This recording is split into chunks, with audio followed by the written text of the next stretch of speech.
We should never take impeachment off the table. We should never take, where we see law breaking, we should never take accountability off the table. This nonsense from like AOC that he should be impeached is just absurd. Absurd. There's no... Okay, get back to me when you've read the Constitution or get a law degree, because you sound like an absolute... Forget everything you thought you knew, because Megyn Kelly just flipped the entire script. She didn't just clap back. She staged a full-blown takedown that hit harder than a Netflix plot twist. AOC, usually the queen of the spotlight, suddenly looked like she brought a water balloon to a flamethrower fight. The result? Pure shockwaves across the internet. What Megyn pulled off wasn't just criticism. It was precision demolition. The kind of takedown that makes even her critics pause mid-scroll. And the best part? Nobody saw it coming. Once you hear this, you'll never look at AOC the same way again. There is absolutely no ground to impeach the president. He 100% was within his constitutional authority and his congressionally authorized authority to do what he did on Saturday. Okay, but as for whether it's a good idea, that's a debate we should be having. And look, you know, if we could get congressional approval of the specific action, fine, I'm okay with that too. If you want to bring it to Congress, go ahead and see how that goes. I don't think it's necessary, but... But before we dive in, if you're enjoying this, hit that subscribe button. It helps way more than you think.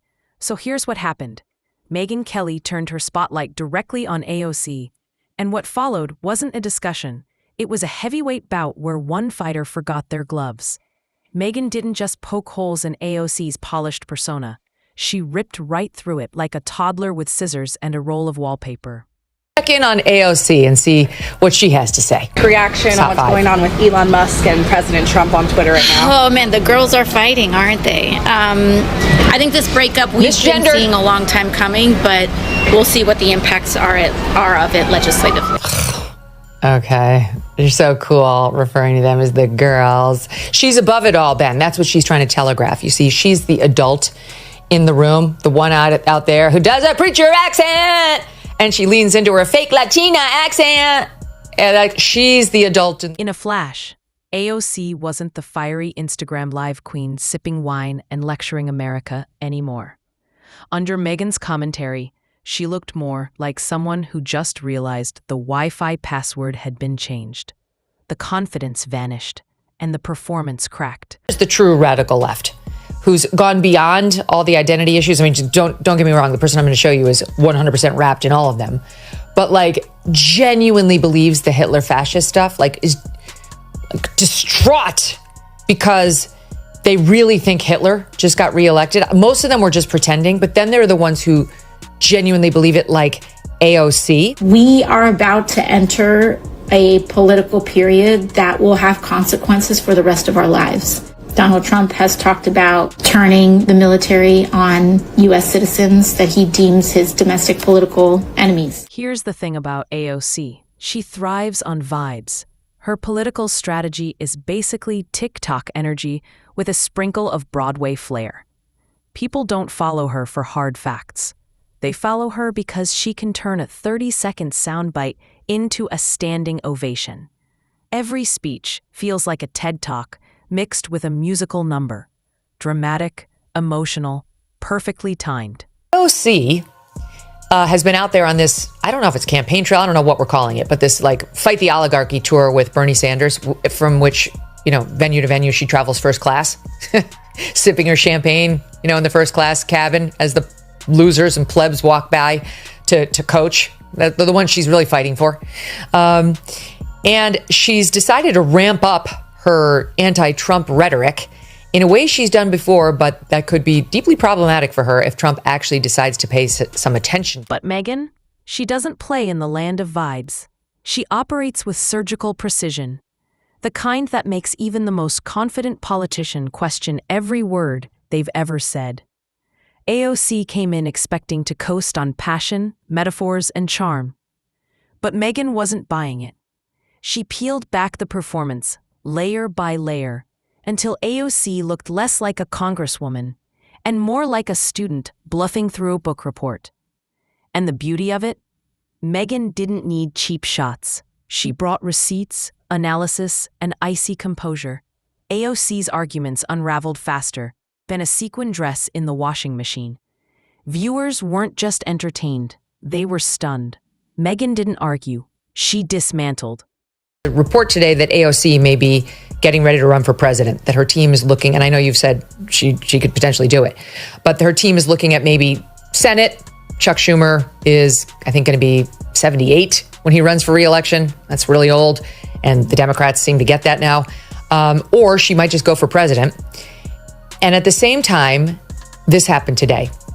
The Republicans in the House introduced a resolution to honor Charlie Kirk. It condemns the murder and AOC's image has always been curated, down to the last camera angle.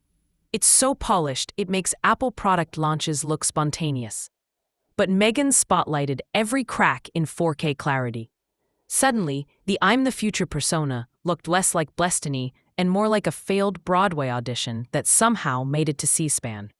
What Megyn did differently was simple. She didn't debate the policies, she dissected the performance. The hand waves, the pauses, the overacted sincerity. She exposed the theater of it all. It was like pulling back the curtain on The Wizard of Oz and finding a guy with a fog machine and a mic. Once you see it, you can't unsee it. Of course he's lying and abusing and manipulating the stock market too.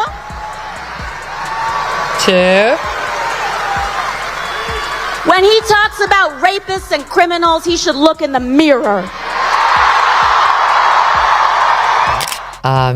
Clearly saying that Donald Trump is a racist. Rapist. She also thinks he's a racist. He's all the ists. But here, she's in deep trouble because he was not found liable for rape. And George Stephanopoulos just had to pay ABC some $15 million to President Trump to settle a defamation lawsuit. And that's when it hit. Clapping back only works if you've got something worth clapping with. Otherwise, it's just noise. Political jazz hands.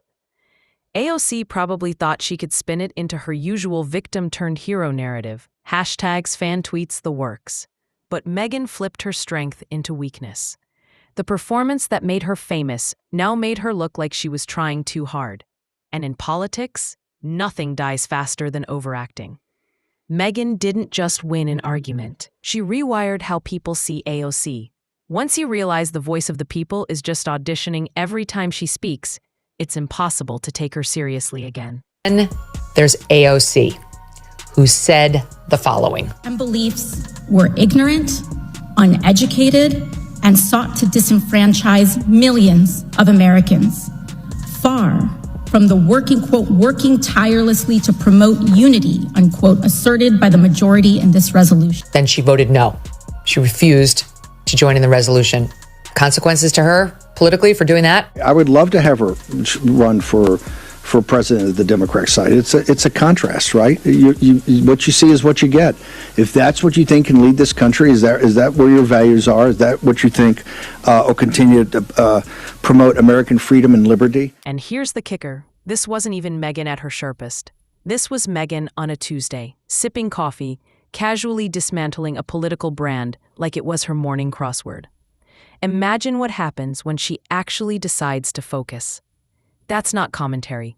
That's political demolition with a smile. Because when Megyn exposes you, the internet never forgets. Memes explode. Late-night hosts panic laugh. Interns scramble to scrub trending clips. But it's too late. Illusions breaking. At this point, AOC might as well lean into the theater and make it literal. Start doing full musical numbers in Congress. Jazz hands and all. And the reason this is relevant is because a congresswoman who you may know as Alexandria Ocasio-Cortez has been telling us for years that she is from the Bronx. And recently she had a fight with President Trump over tweet, text, truth, whatever. And she played tough and said, "Oh, don't you mess with me. I'm a Bronx girl. And we eat Queens boys for breakfast." Because that's where Trump was raised, in the Queens. And respectfully, AOC. Well, that's real cute, except she only lived in the Bronx until she was age 5. Before this, AOC was untouchable, the internet's favorite superhero. She could mix metaphors until they sounded like rejected fortune cookies, and fans would still cheer. But Megyn didn't clap politely. She poked the balloon. And in one squeaky whoosh, all the air rushed out. That's the danger of performance politics. It only works if everyone buys the illusion. Megyn dragged the wires into daylight. Suddenly, AOC's signature gestures, the wide eyes, the hand slicing, looked mechanical. Once you know the trick, the magic dies. The rest of her childhood, 1 through 12th grade, in Yorktown Heights, which is Westchester. And by any measure, it is richer, nicer, and more white collar than the Bronx, with all due respect to my friends in the Bronx. She's pretending to be a Bronx girl because she wants this to be part of her origin story, the same way as she wants now to be called Alexandria Ocasio. And that's where everything fell apart. Without control of the performance, AOC didn't look like a revolutionary anymore. She looked like an exhausted drama student, forgetting lines mid-scene. Megyn calmly dismantled her playbook, and that calmness made it brutal. Because AOC thrives when she's fighting villains. She needs the cartoon bad guy. But Megyn didn't play that part. She just smiled and pointed out the show. There's no fight in that, just silence and the slow sound of credibility deflating. Fans flooded Twitter with essays defending her. But the more they explained, the worse it looked. If you need a 42-part thread to prove someone wasn't embarrassed, they definitely were.